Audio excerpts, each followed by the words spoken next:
East, West, South and North. Kedu ihe ha bụ n'asụsụ Igbo? Ihe njibi ugbu a bụ ihe anyị niile ma.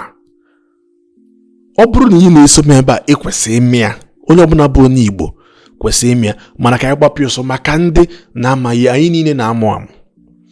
Ihe njibia bụ East, West, South and North. Kedu ihe ha bụ n'asụsụ Igbo? O doro onye ọbụla anya na East bụ ọwụwa anyanwụ. Ọwụwa anyanwụ, nke a bụ nke doro onye ọbụla anya.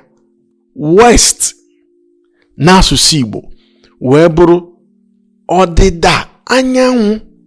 Ọdịda anyanwụ. Ọzọ dosi ya bụ South.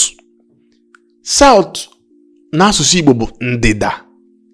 Ndịda. West bụ ọdịda anyanwụ, South bụ ndịda. Ọzọ dosi ya wee bụrụ North. North n'asụsụ Igbo bụ ugwu.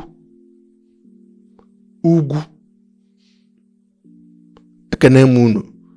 Biko, ọ bụ na ejije a juru gị afọ na ọ nwee ịmụta ma ọkwa na ịmabịa mbụ kama na o juru gị afọ, nne m biko tụsara m ejije a ka o ruo ụmụnne anyị niile ka anyị na-amụ.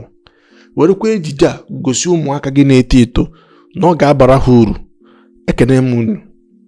Cheta na onye gị na-anọbụ Igwe Ezenna, ezigbote onye ọhọfịa kala aja alụ, onye mbọzi ndị Igbo ka a na-akpọ m, onye nkụzi. Ka ọ dị mgbe ọzọ.